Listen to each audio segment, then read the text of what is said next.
Si on me demandait un jour quel est le phénomène le plus important du XXe siècle, je répondrais la disparition de l'agriculture. Nous ne sommes plus qu'un pourcentage infime d'agriculteurs et là aussi, l'humanité décolle. Elle était sur le sol, elle avait les pieds sur terre et même sous terre, labourait la terre et tout d'un coup elle devient industrielle, puis elle devient plus industrielle, elle devient employée de bureau. C'est-à-dire elle s'occupe de papier, de langage, de code, de signes. Elle s'occupe de machines à écrire et tout d'un coup elle décolle du matériel vers le langage. Vous voyez, elle décolle de la terre vers le ciel, elle décolle du matériel vers le langage. Il y a une sorte de décollage qui est peut-être l'image la plus précise qu'on puisse donner de l'histoire actuellement de l'humanité occidentale développée.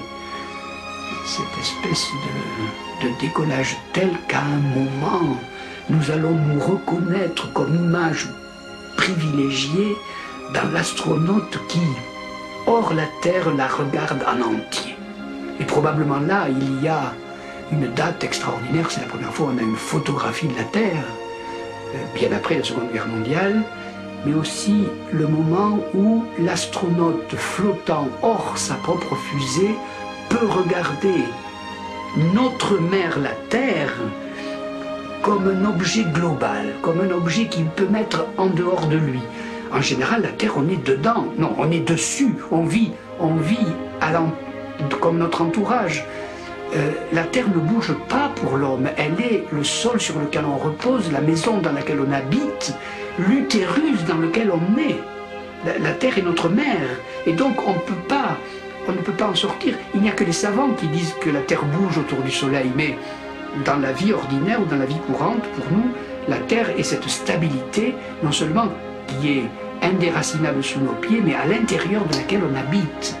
Eh bien, l'aventure la plus extraordinaire de ce dernier temps a été, je crois, que l'humanité en entier a quitté la Terre, c'est-à-dire a décollé d'elle, est sortie d'elle, comme si elle avait été accouchée par elle, et tout d'un coup, elle la voit en entier devant elle, comme si c'était un objet.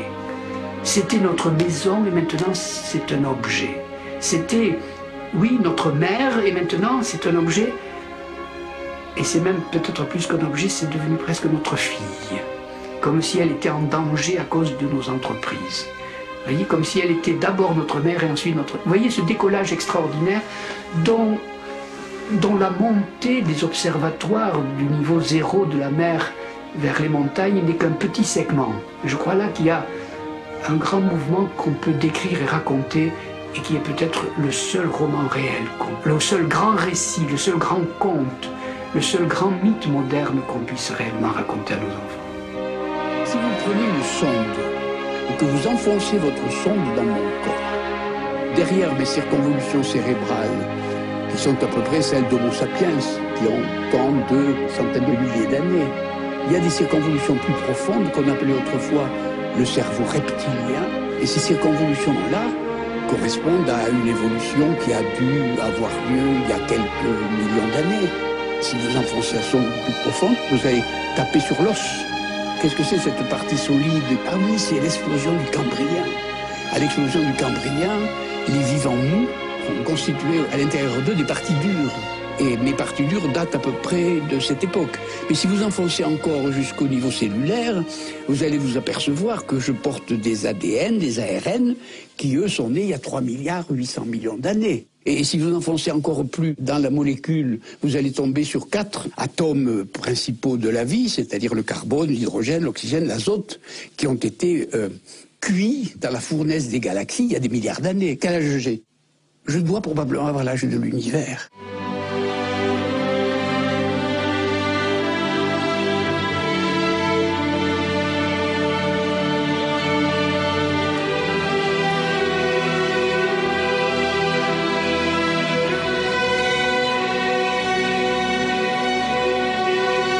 Où sommes-nous dans l'univers?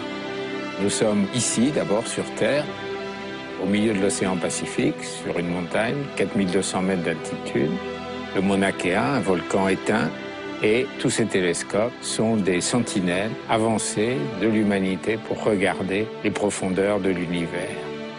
Tout près de nous, la Terre dans le système solaire, en orbite autour du Soleil, avec ses 7 autres planètes compagnes, de Mercure à Neptune. Et cette petite étoile qu'est le Soleil, au milieu de notre galaxie, ou plus exactement un peu sur le bord, avec quelques milliards d'autres étoiles qui forment cette immense galette aplatie qu'on appelle la Voie lactée, la galaxie que nous voyons la nuit ici à Mauna Kea et partout sur Terre. Et puis cette galaxie elle-même, l'une des composantes d'un amas de galaxies, le nôtre, lui-même l'un parmi des milliers d'autres amas de galaxies, sorte de rassemblement local de galaxies qui peuplent l'univers. Pour observer ces objets très lointains, nous utilisons la lumière qu'ils ont émise, mais la lumière met du temps à voyager, 300 000 km par seconde. Ça va représenter pour les objets les plus lointains que nous soyons capables d'observer avec ces instruments, près de 13 milliards d'années de voyage de la lumière. Ce que nous voyons très loin, c'est aussi ce qui a existé il y a très longtemps. C'est-à-dire ce qui n'existe plus. C'est la réflexion sur ce problème qui a conduit Einstein à concevoir la relativité.